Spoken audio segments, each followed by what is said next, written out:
Bienvenido a Café de Datos, el podcast de Datlas, una startup mexicana. En este espacio hablaremos de analítica de datos, cómo monetizar información y tendremos invitados con los que platicaremos acerca de emprendimiento y transformación digital. Si estás liderando, planeas liderar o participas en una estrategia de transformación digital, Café de Datos es ideal para nutrir tus conocimientos de analítica e inteligencia artificial, conocer los métodos más populares de la industria, obtener nuevas ideas y disfrutar de todas las historias que tenemos para contar. Porque los datos van mejor con café. Arrancamos.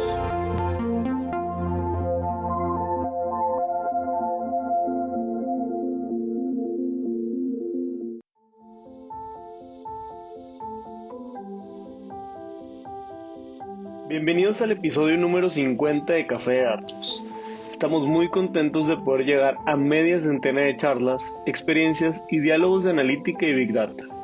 Como algunos sabrán, iniciamos este proyecto impulsados por la pandemia en febrero de 2019 y hoy hemos tenido logros como llegar al top 15 en la categoría de tecnología en Spotify México tan solo nuestro primer año.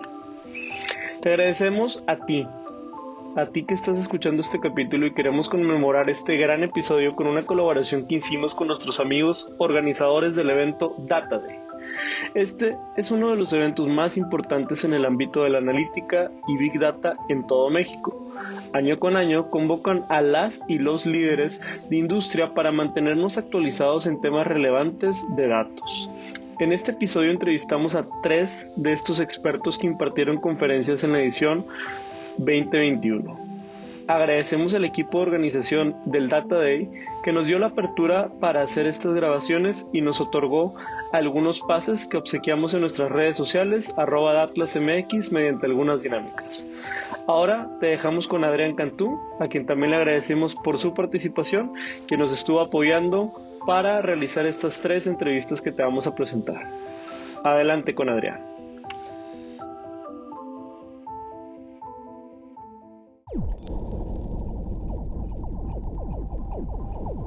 ¿Qué tal? Bienvenido al podcast Café de Datos, donde hablaremos de analítica y de transformación digital. Nos encontramos con nuestro amigo Axayácatl Valenzuela Saúd, conferencista de Data Day 2021.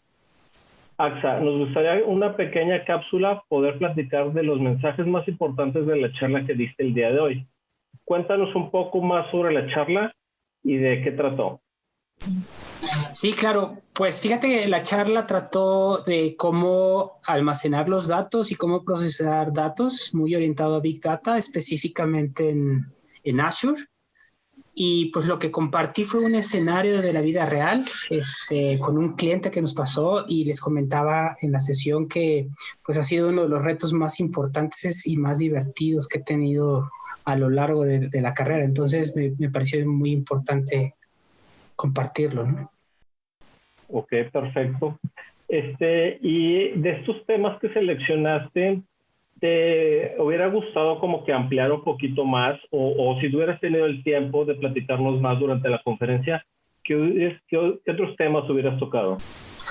Sí, sabes que este tema da para mucho más, mucho más, porque puedes irte de aquí al tema de la analítica avanzada, al tema de mejores decisiones para desempeño, ahondar muchísimo en la parte de almacenamiento, que es un tema bastante importante, me parece. Les comentaba en la sesión que es una de las decisiones pilares que debes de tomar para que tu proyecto o lo que sea que estés haciendo en Big Data sea importante, funcione como debe de funcionar. Entonces, el tema de seguridad también, el procesamiento de Big Data, hay mucha tela de dónde cortar, pero me quise enfocar mucho en la parte muy técnica y en la que a muchos que nos dedicamos en Big Data te puede llegar a desilusionar un poquito y sacarte del carril, ¿sabes? Sí, muy interesante. Entonces, no es nada más cómo almacenamos las cosas, sino también otros contextos que van asociados, como la ciberseguridad, cosas relacionadas. ¿Qué te parece si nos cuentas un poquito de a qué te dedicas realmente o qué función desempeñas dentro de la organización? O como si nos platicaras un poquito más de tus funciones de un día normal, un día promedio. Claro, sí, pues mira, el título que tengo dentro de la empresa es un Cloud Solution Architect. De este nuevo rol de arquitecto que ahora está saliendo con el advenimiento de las nubes en general, sin poner marcas. Y básicamente, pues mi rol es ayudar a los clientes a esta transformación digital, a que sean exitosos en la implementación de la nube, en ser este puente entre el on-prem y la parte de la nube, ayudarles a definir sus arquitecturas de soluciones y dejar el camino listo para la implementación. Aparte, justamente la unidad donde el área donde yo estoy se llama Customer Success Unit, que básicamente lo que queremos es que nuestros clientes tengan una implementación satisfactoria y saquen el mejor aprovechamiento de su inversión en la nube y evidentemente que tengan este retorno de inversión, ¿no? Claro, sí suena muy interesante. Yo creo que ahí depende mucho de la implementación que quiera hacer un cliente. Como que eso va muy, muy bien asociado a la arquitectura o la forma en la que la nube almacena los datos, ¿verdad? Muy bien. Pasando a otra pregunta. ¿Quién crees que sea, o qué tipo de implementaciones nos podrías dar como una manera de un ejemplo? Si quieres algún ejemplo que hayas dado en la conferencia también. Bueno, mira, fíjate que acá en México, que es en la Ciudad de México, donde yo estoy, tenemos varios clientes. Hay uno particularmente que es el SAT, que invierten muchísimo en tecnología por lo que representa, y tratan siempre de seguir como los mejores patrones y en términos de seguridad, pues evidente es súper importante por el tipo de datos que manejan, la criticidad que estos datos tienen. Entonces yo te diría que en el sector público, el SAT está haciendo cosas bastante interesantes, con muchas tecnologías, sobre todo tecnologías orientadas al open source, tecnologías, algunas son SQL, pero está haciendo este mix de open source con tecnologías que ya conocemos y aparte este mix entre nube clásica, nube híbrida. La verdad es que está súper interesante lo que están haciendo ahí dentro. No puedo dar detalles evidentemente por temas de confidencialidad, pero es créeme que es súper interesante lo que está haciendo el SAT. Sí, y aparte yo creo que si alguien tiene una cantidad de datos enorme en este país, pues probablemente sea el SAT, ¿no? También sería un ejemplo un ejemplo muy importante donde tendremos que aplicar ciertas cuestiones de ciberseguridad, de privacidad de datos también. Sí, sabes que aquí quisiera contarte una anécdota, si es posible, que de hecho me pasó platicando con un ingeniero de Databricks, que cuando estábamos presentando una prueba de concepto dijo, wow, sí es Big Data, pero no es Big Data, ¿sabes? Porque no vio los datos, pero ya cuando vio la complejidad de la factura electrónica, ya cuando vio la complejidad de los procesos que tiene que seguir, la verdad es que dijo, ¿sabes qué? Perdón, no es tan sencillo como lo estaba diciendo. Entonces, que no nos vayamos con el sentido de que tiene que ser esta cantidad enorme de datos, sino también tiene que ver la complejidad del dato como tal, la estructura y el proceso por el que tiene que pasar. Sí, claro, no es lo mismo un dato pequeño o muchos datos pequeños que un dato muy complejo, que tengan muchas capas, digamos, dentro de un data point. Sí, muy interesante, muchas gracias. Pasando a otra pregunta, ¿qué mensaje le puedes dar a los entusiastas de datos? O sea, toda esta gente que está, digamos que iniciando dentro de esta industria nueva, ¿qué palabras o qué recomendaciones iniciales le podrías hacer? Primero que todo, mucha paciencia. Créanme que es súper divertido este tema de Big Data y estos terrenos que andamos pisando ahora. Paciencia, la verdad es que te diría, debes tener paciencia y sobre todo mucha imaginación. Y su mejor amigo siempre va a ser la distribución de los datos y la mejor manera en que los distribuyas va a ser más fácil comértelos. Entonces, tengan mucha paciencia, créanme que es súper divertido este tema por acá. Y tecnologías hay muchas. Yo les diría, enfóquense a un carril, apréndanlo de ahí, ya que se sientan seguros, ahora sí vayan segregándose un poquito, porque si no la cantidad de información es muchísima. Entonces focalícense primero en aprender una cosa y después poquito a poquito vamos avanzando. Sí, claro, como que a veces inicias en este mundo de análisis, ¿verdad? Y se te hace el mundo enorme y a veces es difícil como que escoger una trayectoria y enfocarte en un área o especializarte en un área. Sí, muy interesante.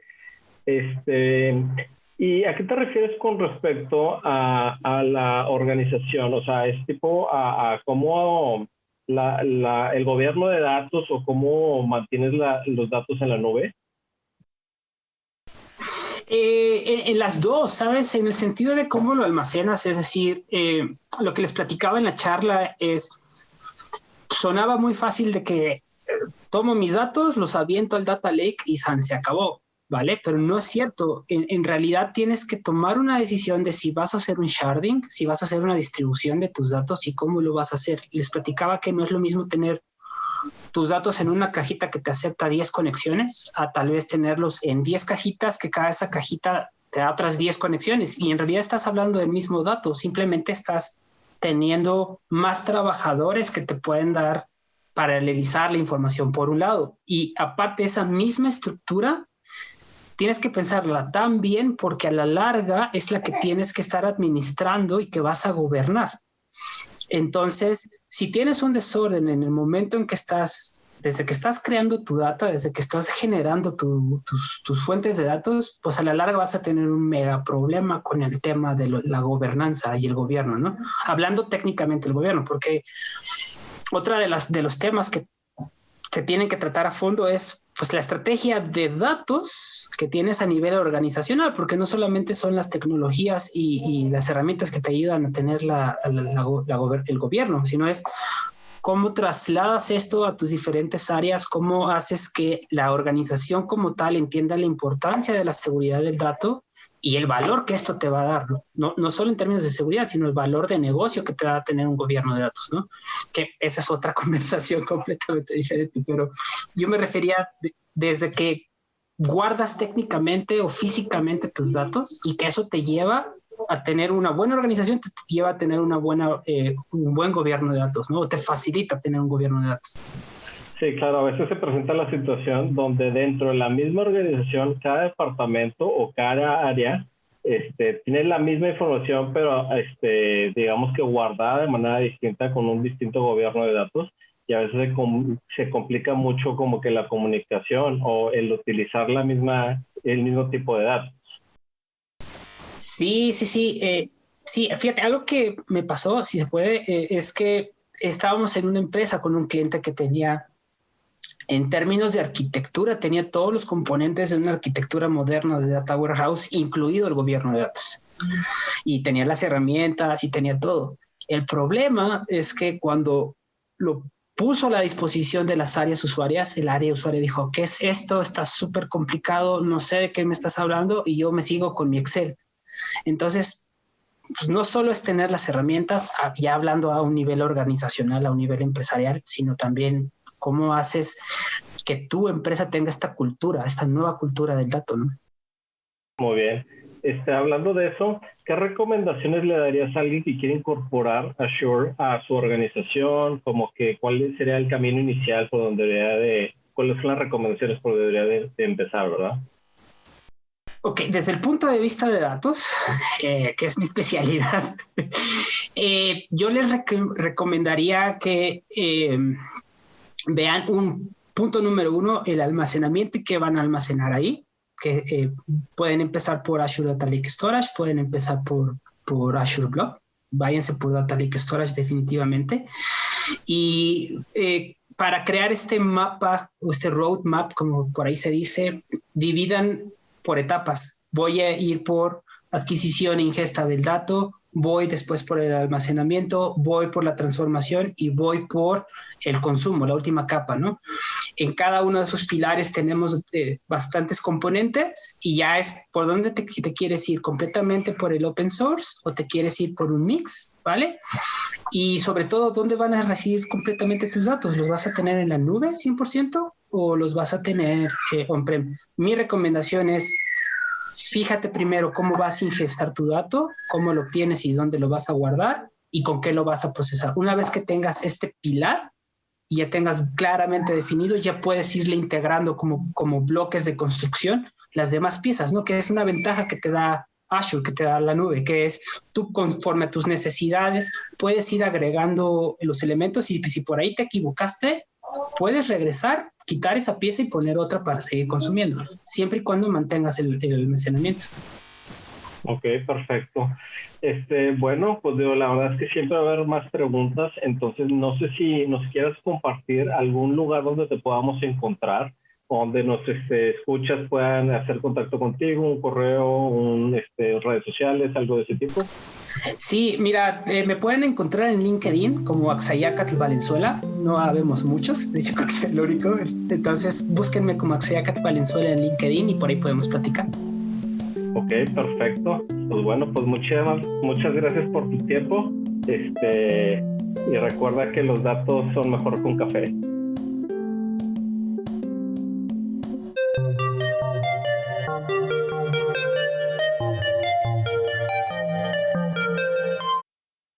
Hey, esperamos que estés disfrutando de este capítulo que diseñamos especialmente para ti. No olvides que toda esta temporada de podcast está auspiciada por la Startup Datlas, una startup de analítica con sede en Monterrey, en donde nos dedicamos a desarrollar soluciones que transforman datos en decisiones. Y si has llegado hasta aquí, solo te queremos compartir un secreto.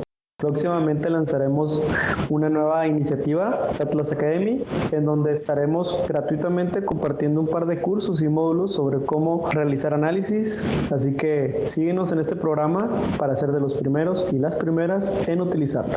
Continuamos con el programa. Gracias. Nos encontramos con nuestro estimado amigo Juan Enrique Bonilla, conferencista de Data Day 2021.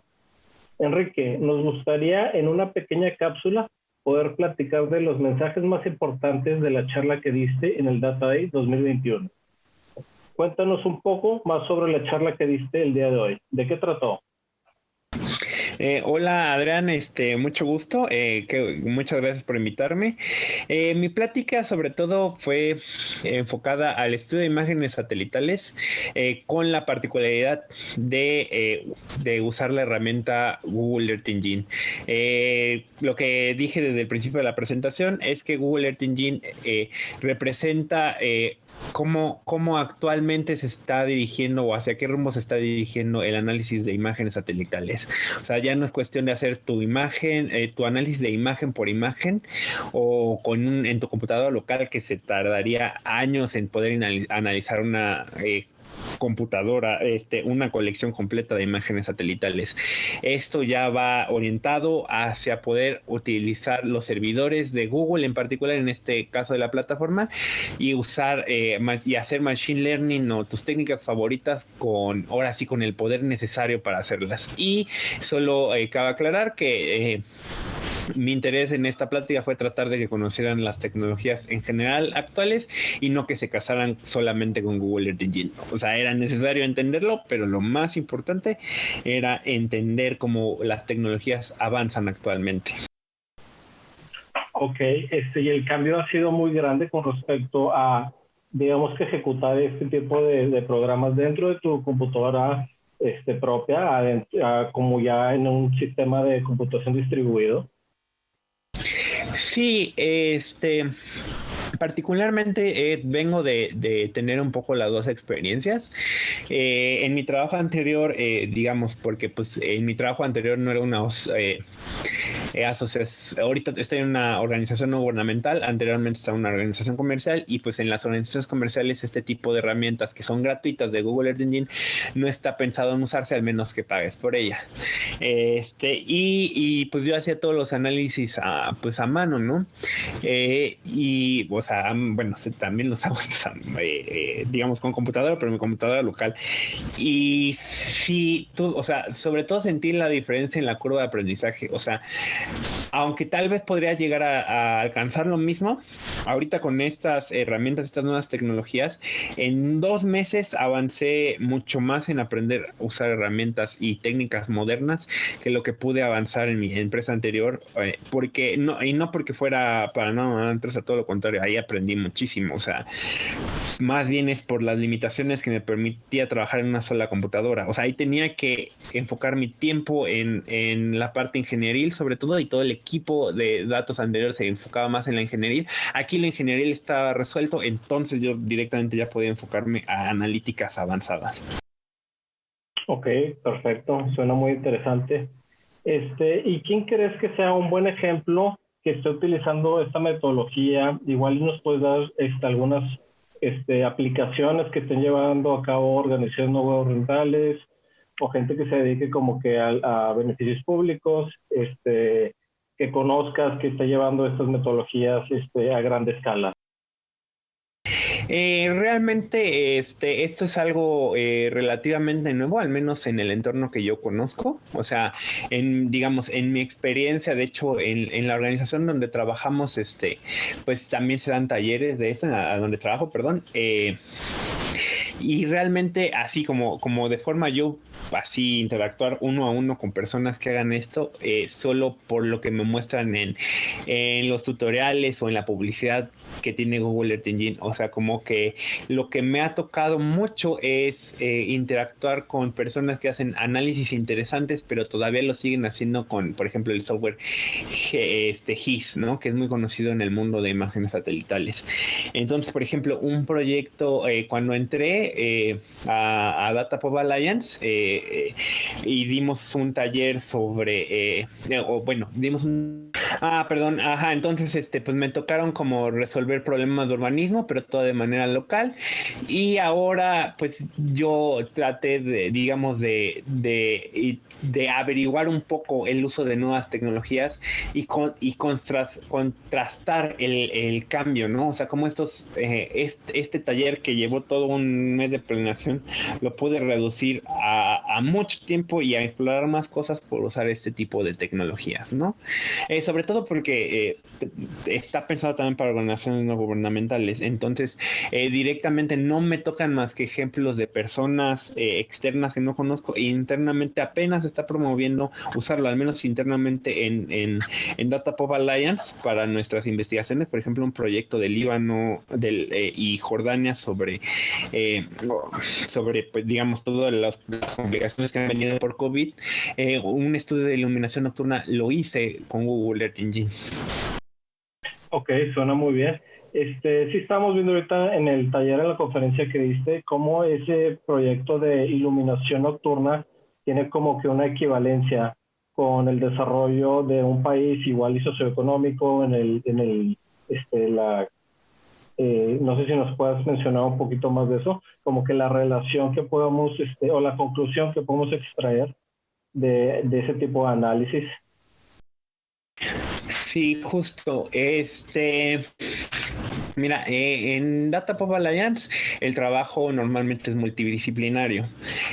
Contamos con personas de todo el mundo con expertices distintos. En particular, para iluminación nocturna, aunque yo tengo el expertise, digamos, de software de imágenes satelitales, el que tenía el expertise económico es un economista, ¿no?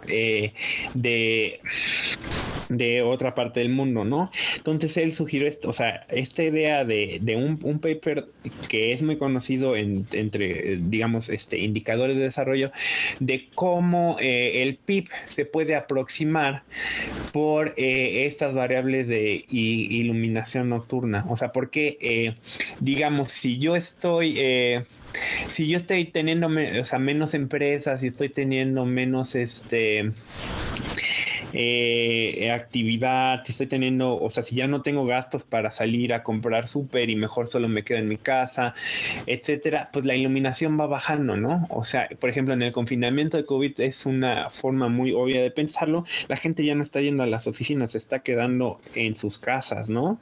Y a lo mejor usando menos recursos, ya no está consumiendo en los restaurantes de alrededor, entonces cierran, etcétera. Entonces, pues toda esta iluminación se apaga y hay estudios que muestran la correlación positiva que tienen estas actividades económicas. Entonces, si yo monitoreo la actividad económica de hace un año y la comparo con la de ahorita, puedo tener como una idea de qué está pasando, si se disminuyó, no se disminuyó, incluso hacia dónde se movieron la iluminación, ¿no? Originalmente iba a hacerlo para México, pero el ejemplo que mostré en el taller era para Líbano, pero originalmente lo tenía para México y es porque aquí no se muestra una reducción. Es un análisis muy simplificado y no se pueden sacar conclusiones duras, pero sí se podía ver al menos una idea de que se estaba desplazando la iluminación. O sea, no solo había una disminución, sino la zona donde ahorita se veía más iluminación nocturna no era la misma que la del año pasado. Entonces esto habla de desplazamiento, por ejemplo. O sea, no es un resultado que lleva una conclusión exacta, pero sí nos da idea de por dónde explorar. Claro, ya después con esa información ya puedes llegar a otras conclusiones, se puedes incorporar otro tipo de análisis. Me imagino que también tiene que ver mucho con lo que es el crecimiento de la mancha urbana, que puede representarse también en lo que es la iluminación nocturna. Otra pregunta que me gustaría hacerte es, a toda la gente que nos podrá estar escuchando, que esté interesada en ese tipo de, digamos que trayectorias, donde puedan llevar a cabo su propio análisis o introducirse, meter los pies al agua con respecto a este mundo, ¿qué te gustaría decirles o qué recomendaciones iniciales te gustaría hacer a la gente que está empezando o que está interesada en llevar este tipo de disciplinas? Mi recomendación principal, y esa es una recomendación que llevo dando en general en ciencia de datos desde hace tiempo, es la importancia son dos en realidad. Uno, la importancia de la interdisciplinaridad. Desgraciadamente, uno de los males que muchos matemáticos tenemos o que me ha tocado observar en compañeros, incluso mío, es que normalmente tiendes a hacer un poquito, a ponerte en un pedestal de, yo sé matemáticas, sé todo, ¿no?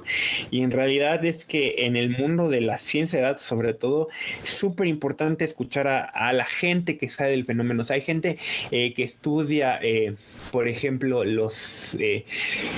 sociología, que estudia química o de la atmósfera, o sea, gente que estudia agricultura, ¿no? O sea, a veces un agricultor que muchas personas de la academia podría pensar como, ¿qué sabe? Pues en realidad sabe mucho más del campo de lo que yo como matemático puedo saber, y la importancia de escucharlos para no caer en errores digamos, de entendimiento del fenómeno, o sea, como limpiar los datos, de que se puede observar fuego, de que se puede observar algo económico enmascarado, y más importante, en sesgo, ¿no? O sea, los datos de imágenes satelitales muchas veces pueden involucrar sesgo, ¿no? O sea, por ejemplo, como mencioné en la plática, las nubes normalmente impiden observar lugares, y hay ciertas zonas o ciertos países que siempre están rodeados por nubes, ¿no?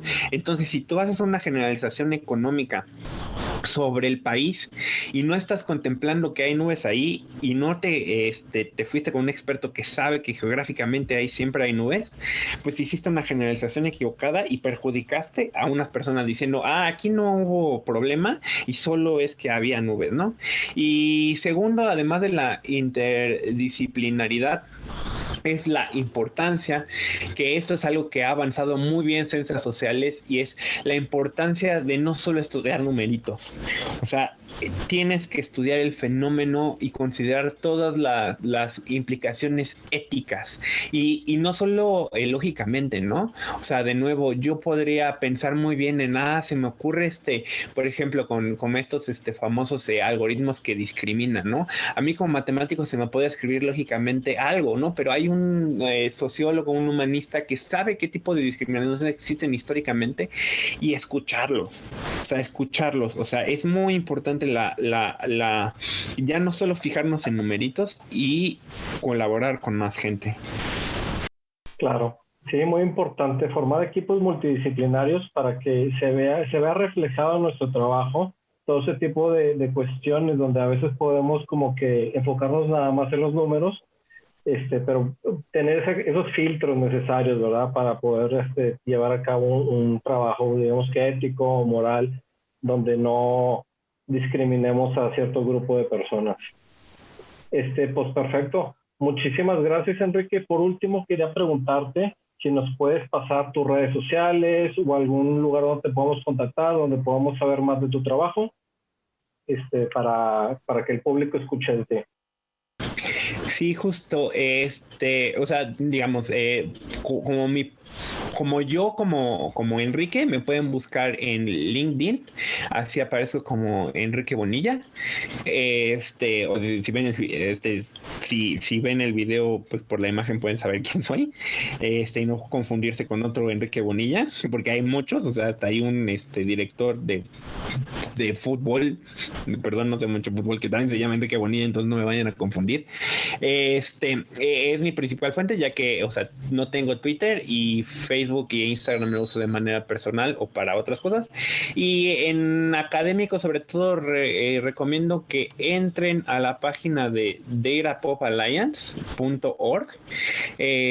Ahí tienen un mail de contacto de trabajo y además, es una organización gubernamental y tratamos de publicar mucho de los avances que hacemos en distintos estudios, o sea, del COVID, de imágenes, y tiene ahí la página, mi correo ligado para si me quieren, o sea, si quieren contactar para un proyecto de organización no gubernamental, si quieren colaborar con nosotros. Son mis dos fuentes principales, o LinkedIn o váyanse a datapopalliance.org. Perfecto, muchas gracias. Como quiera ponemos esos datos en las notas del podcast para que la gente no batalle mucho en encontrarte. Muchas gracias por tu tiempo, Enrique. A ti, muchas gracias.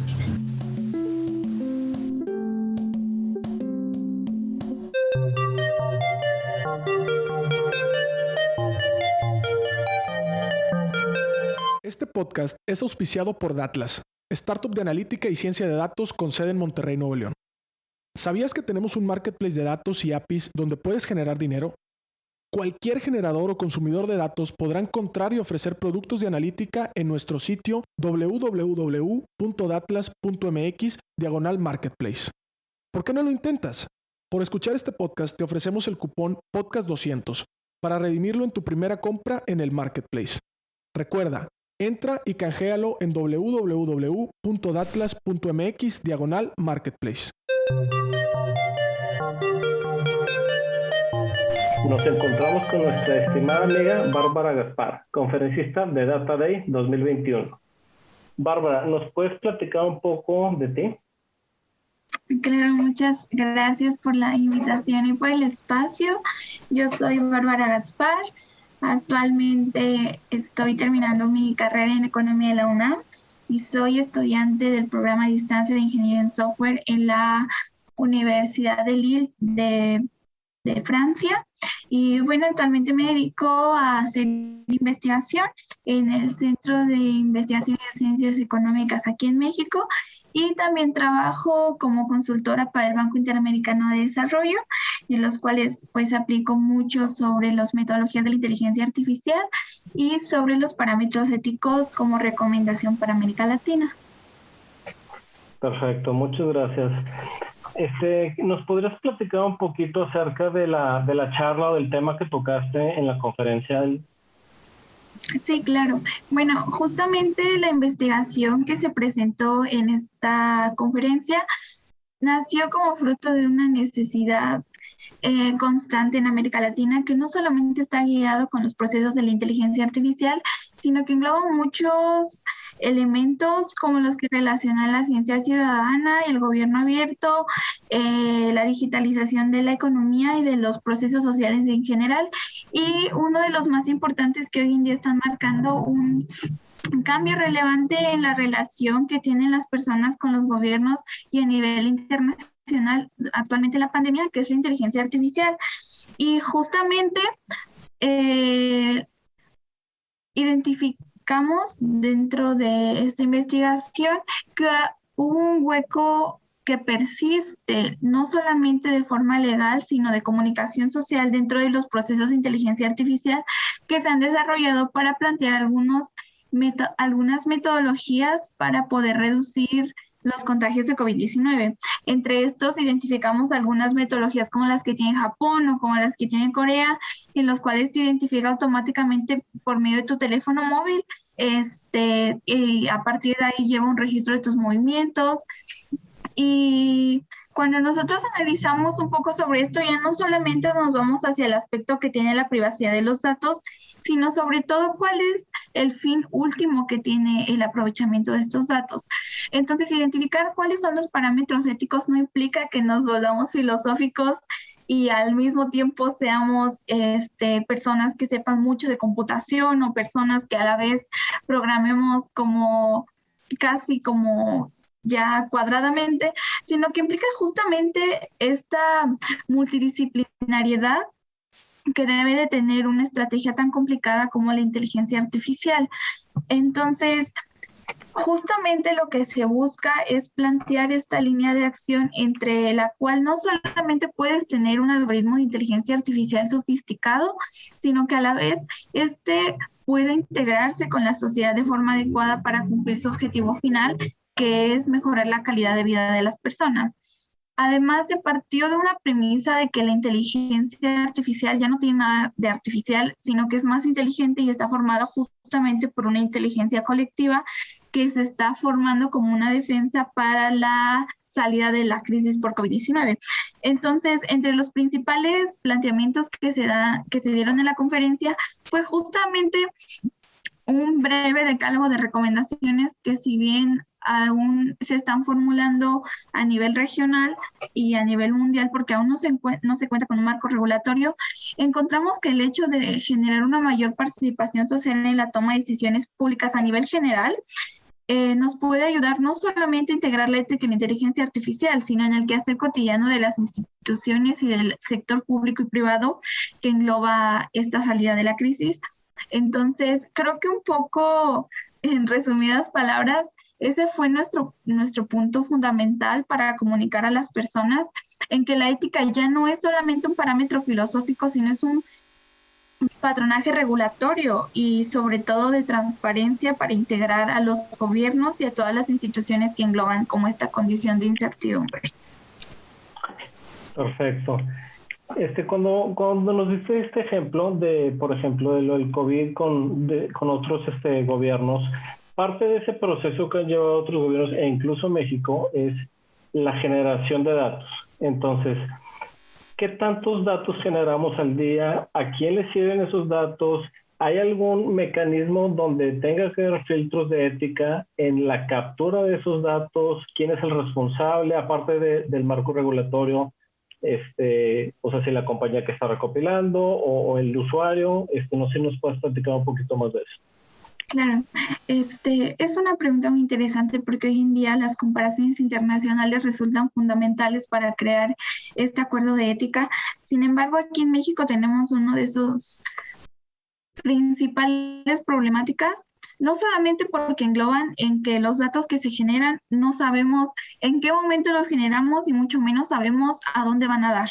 Entonces, partiendo desde esa principal problemática, en la actualidad no podríamos llevar a cabo una contabilización adecuada de cuántos datos generamos, ¿no?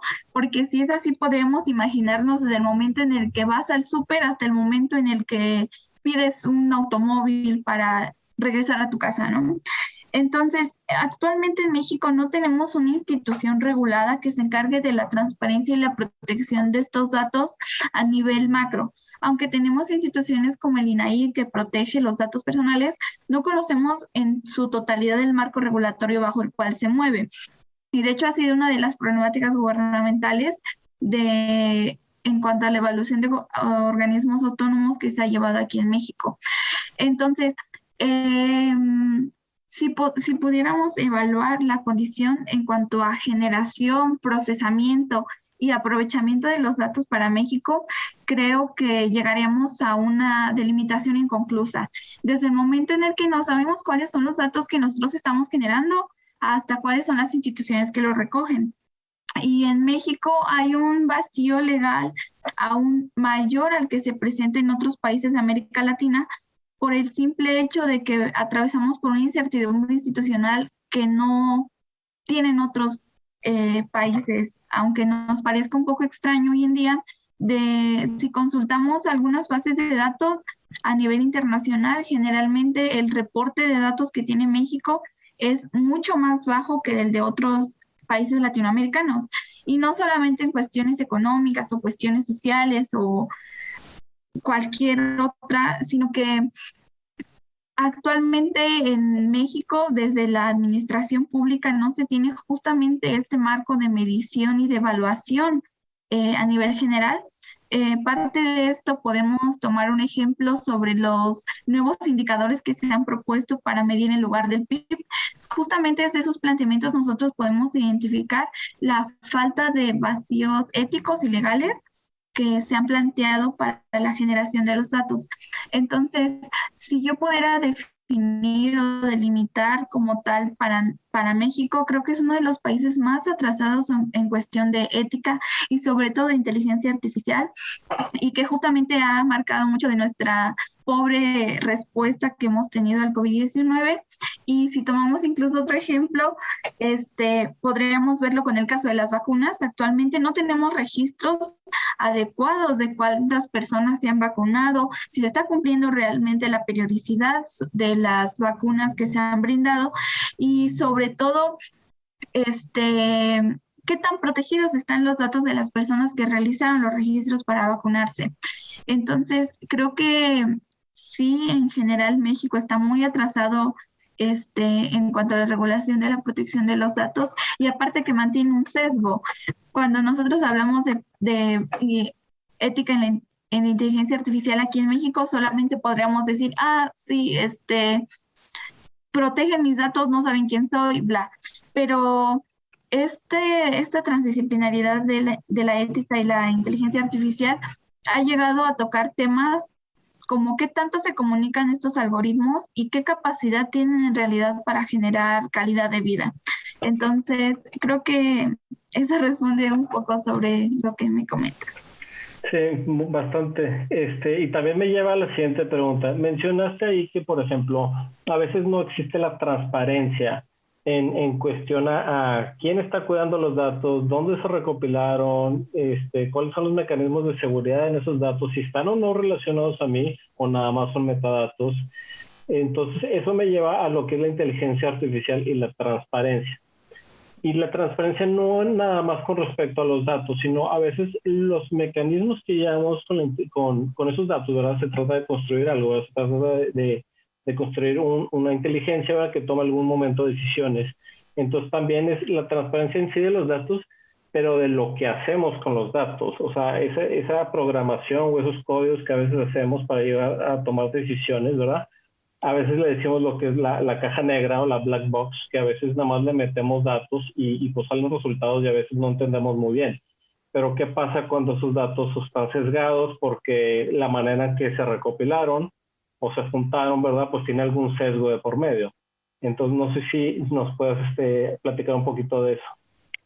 Sí, bueno, con lo que respecta a la inteligencia artificial y la transparencia, hay mucho camino por recorrer, y esto que mencionas al final sobre los sesgos que mantienen estos algoritmos es algo que en México se tiene muy presente y se ha comprobado con algunas mecanismos de bolsas de trabajo de instituciones públicas, en los cuales el algoritmo que se formula tiene un sesgo de género para las postulaciones. Entonces, eso podríamos decir que no tiene nada que ver con la transparencia y que tiene que ver con otras desigualdades estructurales que mantiene México. Pero justamente en eso radica esta integración de la inteligencia artificial y la ética. El hecho de que estos mecanismos se puedan integrar y que nos han demostrado que tienen la capacidad de integrarse en todos los aspectos de nuestra vida, ¿no? Si hoy en día pensamos en cualquier cosa, todo es inteligencia artificial y somos parte de ella y va a seguir formando parte, incluso hasta le falta mucho, ¿no?, por avanzar. Pero creo que el principal papel que tiene la inteligencia artificial y la participación social es estos mecanismos de comunicación en la toma de decisiones públicas, porque no solamente podemos decir que una sociedad del conocimiento inteligentemente artificial no es aquella que esté completamente digitalizada o completamente algoritmizada, sino es aquella que escucha a su gente, aquella que en realidad integra a los ciudadanos con estos algoritmos que es bastante complicados a veces de entender, ¿no? Entonces, su papel fundamental justamente es hacer más cercanos estos dos eslabones de la sociedad que parecen a veces tan lejanos. Y mucho de esto se puede ver cuando nosotros observamos en algunas páginas en las cuales queremos escuchar tu opinión. En realidad no hay una persona detrás leyendo esos comentarios, sino en realidad es un algoritmo que está identificando ciertas necesidades o ciertas satisfacciones por parte de la sociedad. Ahí nosotros tenemos un compromiso fuerte en justamente alentar esta participación dentro de esos mecanismos, dentro de los mecanismos votantes, o en la participación que se puede tener a veces por redes sociales, porque al final de cuentas también es inteligencia artificial. Y creo que el impulso que más se requiere es justamente este mecanismo de comunicación que fomente confianza hacia estos mecanismos. Y esto es muy complicado justamente de resolver y es por ello que muchas instituciones están centradas en esto, pero lo que más se puede hacer es no decir yo quiero más inteligencia artificial, quiero más computadoras, quiero más algoritmos, bla, bla, bla, sino lo importante que se integra ahorita es hacer que eso se acerquen a las personas. Y no necesitamos cosas tan sofisticadas, sino que a veces podemos hacer alguna encuesta telefónica y eso va fomentando transparencia y va fomentando también el hecho de que las personas se sientan como más cercanas, ¿no? Entonces creo que en cuestiones de transparencia, el hecho de ir creando mecanismos como de comunicación y de evaluación constante con las personas, creo que puede ser la guía no solamente hacia la transparencia, sino hacia el gobierno abierto, sino hacia la ciencia ciudadana, y una inteligencia colectiva más que una inteligencia artificial en nuestro país. Claro, suena excelente, muchas gracias. Lo que me lleva a la siguiente pregunta. Cuando has dado muchos ejemplos y muchos usos de la inteligencia artificial, pero con respecto a la inteligencia artificial y el gobierno, ¿cuál crees que debería ser el rol principal del gobierno? Ya sea formar un marco regulatorio estricto, o innovar en inteligencia artificial por sí mismos, o desarrollar mecanismos para que la iniciativa privada y el gobierno puedan, entre los dos, llegar a un marco regulatorio. ¿Cuál crees que debería de ser, digamos que la parte del gobierno en la inteligencia artificial? Pues yo creo que en el momento en el que estamos ahorita, de emergencia e incertidumbre generalizada, yo creo que ya no hay espacio a que una cosa sea extensión de la otra, sino que todo es una simultaneidad. Y claro ejemplo de esto ha sido el modelo de inteligencia artificial que tenemos actualmente, ¿no? Que los gobiernos están tan interesados en hacer este crecimiento de una inteligencia artificial de forma exponencial y que se les sea reconocido internacionalmente por tener el sistema más digitalizado, más inteligente, pero ninguno de los que se han llevado este modelo ahorita se han caracterizado por ser éticos y por ser inteligentes, ¿no? Entonces, yo creo que hoy en día el gobierno tiene el papel, sí, de crear este marco regulatorio, pero con efectos multiplicativos. Eso quiere decir que cuando tú integras un sistema de inteligencia artificial desde un inicio que ahorita quiero que crezca y ya después quiero que sea ético. Obviamente eso va a crear una cadena de desigualdades estructurales y de errores como los que se han cometido en la actualidad. Entonces yo creo que el papel que tiene el gobierno ahorita es el de crear asociaciones público-privadas que le permitan tener la capacidad de desarrollar sistemas de inteligencia artificial adecuados, sofisticados y sobre todo que logren una innovación que beneficie la calidad de vida de las personas, pero que a la vez junto con la sociedad se genere un acuerdo social e institucional que dé apertura a estos espacios éticos y de democracia que son los que necesitan ya justamente esta inteligencia artificial. Entonces, se han planteado muchas estrategias a nivel internacional, pero yo creo que el hecho de marcar esta simultaneidad en estas acciones, yo creo que no solamente nos puede ayudar a decir que ya somos de la cuarta transformación o de la cuarta revolución industrial, sino que estamos ya encaminados hacia una agenda del desarrollo que pues en realidad es nuestro objetivo final, ¿no? Entonces, yo creo que es la simultaneidad de estas acciones lo que nos va a ayudar a que estos esquemas se desarrollen adecuadamente. Perfecto, muchas gracias. Durante tu conferencia mencionaste una palabra, infodemia. ¿Y cuál es su relación con la inteligencia artificial y con el coronavirus? No sé si nos puedes hablar un poquito de eso.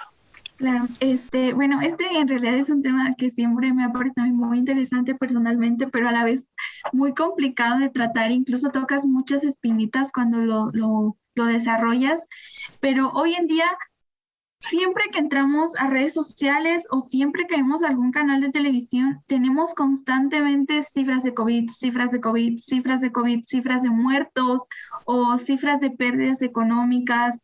Y eso podríamos decir desde dos diferentes trincheras, ¿no? Qué bueno que se están acercando esas cifras a nosotros. Pero el punto más negativo que tiene eso es que ¿cuántos de nosotros en realidad entendemos la magnitud de esas cifras que estamos observando o de esos datos o de esa noticia de que ya se cerró un acuerdo comercial o de que a partir de ahorita las remesas?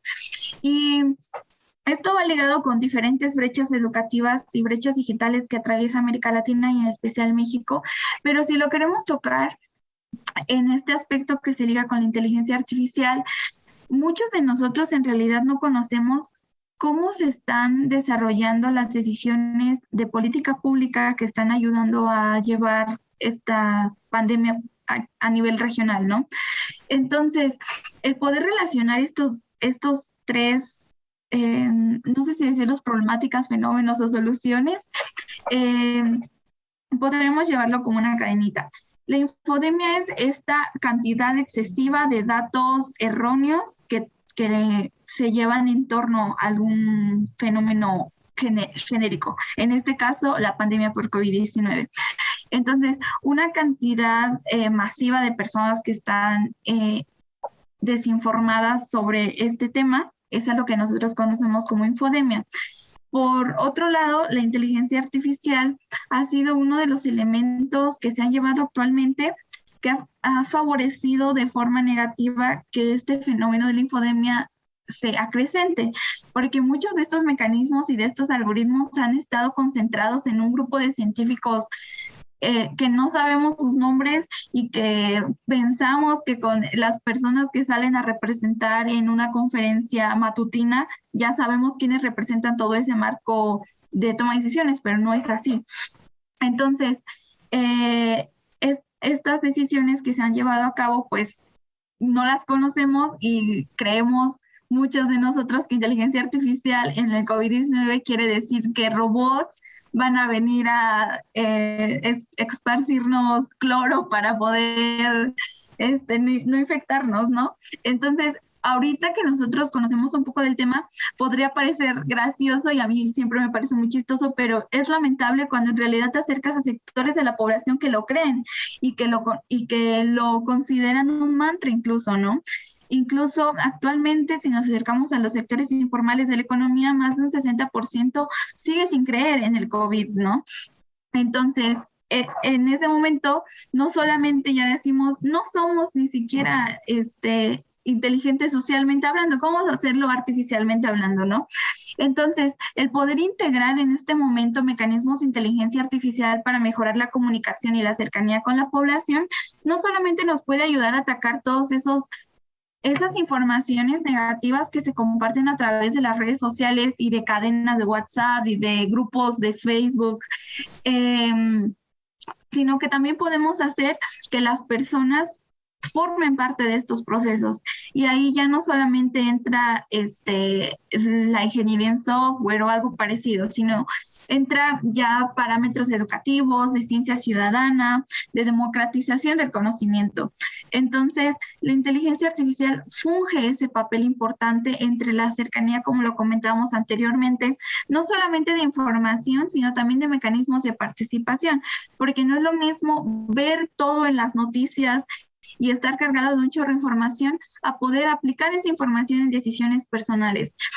Y el poder comprender todos esos datos no solamente te va a decir, no voy a salir de vacaciones en Semana Santa porque a nivel macro estamos muy mal, sino que también nos puede ayudar a tomar algunas decisiones a nivel económicas personales, ¿no? Podríamos saber que una caída de más del 10% del PIB para México implicaría que yo podría perder mi trabajo, ¿no?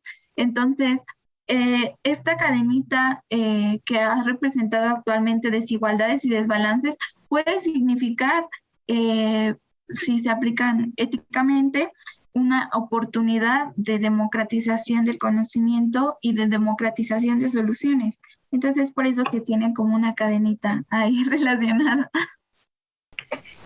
Perfecto, muchas gracias. No, yo creo que podemos seguir hablando de eso todo el día, ¿verdad? Ya para mucho. Pero por cuestiones de tiempo, yo creo que podemos empezar a concluir un poquito la plática. Me gustaría preguntarte, ¿cuáles son las recomendaciones que le quieras dar a alguien que quiera hacer uso de la inteligencia artificial de manera ética? Claro, bueno, yo lo primero que siempre diría es transparencia,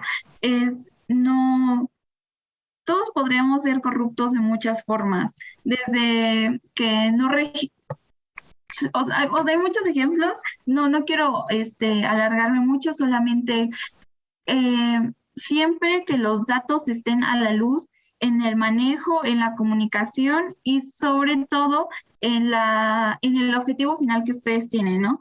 Porque yo puedo decir, voy a estar registrando los datos de las vacunas para hacerle un bien al mundo, pero por dentro tener un objetivo muy extraño, ¿no? Entonces yo creo que tener solidez, transparencia y sobre todo adecuada comunicación de los objetivos, de los datos y fuentes que se están empleando y del manejo que se lleva para dentro de todo este proceso. Lo siguiente es no solamente creer que la inteligencia artificial es estar frente a una computadora escribiendo líneas de código que a veces parecen interminables, y tomarlo justamente como una herramienta social e institucional. Y esa es, creo que, una de las principales recomendaciones que se emiten en esta investigación, el hecho de que la inteligencia artificial tiene que ser un acuerdo entre las personas que están manejando los datos y todas las disciplinas que puedan entrar en él. Yo tuve la oportunidad de observar esta disyunción al haber estudiado dentro del área de ciencias sociales y ahora dentro del área de la computación, que a veces parecemos tan aislados, y eso es uno de los elementos que es más antiético, el creer que yo solamente como ingeniero en software, yo solamente como ingeniero en computación puedo saber de inteligencia artificial, sabiendo que estos mecanismos comprometen a más que solamente ingenieros.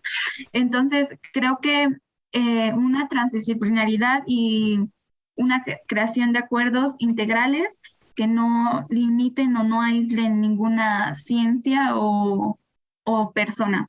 Y la siguiente es aplicar los mecanismos de la ciencia ciudadana, democratizar estos conocimientos de la inteligencia artificial, y creo que esa cadenita es la que más se alinea con los objetivos para hacer la inteligencia artificial éticamente. Podría parecer bastante fácil y podría parecer algo que ya todos sabemos, pero en realidad el poder desarrollarlo y llevarlo a cabo en países de América Latina, que son los que están catalogados como los países más corruptos a nivel mundial, es bastante complejo. Y de hecho la redacción y la ejecución de estos planes de acción y de recomendaciones por instituciones públicas ha llevado años. Y creo que solo al final cabría mencionar que el marco regulatorio no tiene que atender a opciones de desarrollo, es decir, que todos los países, pese a su nivel de ingreso o pese a su población, tienen que contar con este marco regulatorio.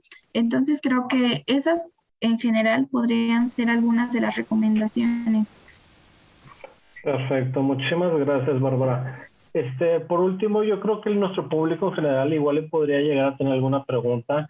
No sé si nos puedes compartir alguna manera de ponernos en contacto contigo. Claro, yo en mi LinkedIn aparezco como Bárbara Gaspar. Siempre estoy disponible y conectada dados los objetivos de estas investigaciones. Entonces, yo estoy dispuesta siempre que tengan dudas o aportaciones o quejas. Siempre por ahí ese medio puede ser el mejor.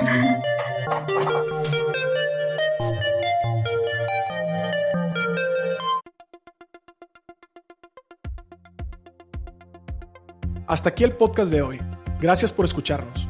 Puedes seguir disfrutando de tu café y aprendiendo de analítica de datos en nuestro blog, con más de 180 columnas acerca de analítica, emprendimiento y transformación digital.